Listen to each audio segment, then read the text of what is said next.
Plants.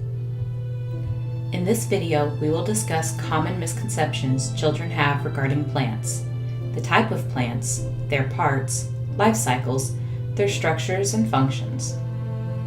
First, some common misconceptions children have are things like plants are not alive. Trees, grass, vegetables, and weeds are not plants. Plants take in all substances they need to grow through their roots. Plants get their energy from the soil through their roots.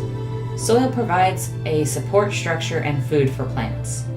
Plants breathe by inhaling carbon dioxide and exhaling oxygen. Plants need plant food to eat. Mushrooms are plants. What is a plant? A plant is a multicellular, eukaryotic organism with cellulose-rich cell walls and chloroplast that has starch as its primary carbohydrate food reserve.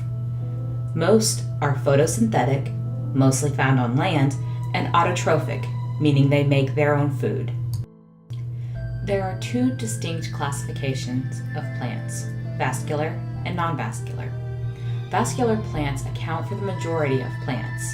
These plants are named after the tubes that branch out through the plant and serve as a nutritional delivery system. They have two main types of tissue. Xylem, which transports water and minerals from the ground to the stems and leaves. The other type of tissue is the phloem, which delivers food from the leaves to the roots, stems, and reproductive organs. Non-vascular plants have no leaves, stems, or roots. Because they lack these components, they grow close to the ground. They live and grow in pools of water and moist areas. The parts of a plant. All plants have a few things in common. Chloroplasts, a cell wall, and a large volcule. The parts of a plant depend on the type of plant. Vascular plants have roots, stems, leaves, and flowers. Flowers are only found in flowering plants, however. Roots are underground. They anchor the plant and absorb nutrients and water from the soil. Stems are above ground and are the point from which the leaves branch out from. The stem gives the plant strength through using tough fibers. The main fibers found in plants are cellulose and lignin.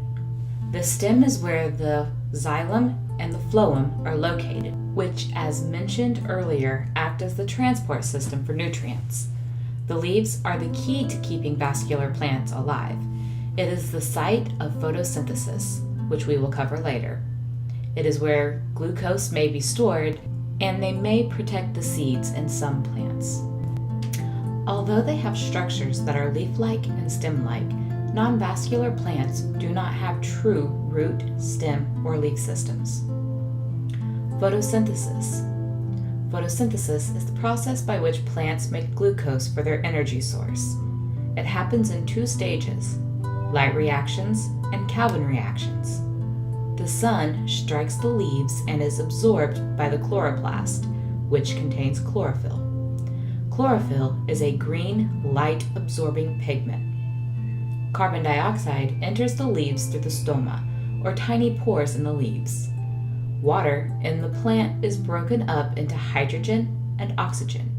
The hydrogen is transferred along with electrons and mixed with the carbon dioxide to make glucose. The oxygen is then released through the stoma into the environment. The life cycle of a plant. The sexual life cycle of a plant is called an alternation of generations. This means that generations essentially alternate between what are called diploid sporophytes and haploid gametophytes. As a result of meiosis, sporophytes produce haploid spores, which grow into multicellular haploid individuals known as gametophytes. Spores are the first cells of the gametophyte generation. Gametophytes produce gametes as a result of mitosis. Male and female gametes then fuse together to form a zygote. That zygote then grows into a sporophyte, with the zygote being the first cell of the following sporophyte generation, thus forming a seed or spore. This completes the life cycle of the reproducing section of the plant. The life cycle of the plant begins when the seed or spore finds its way to the soil. Gravity, carbon dioxide, temperature, and light are key factors in the seed taking root and growing in the soil.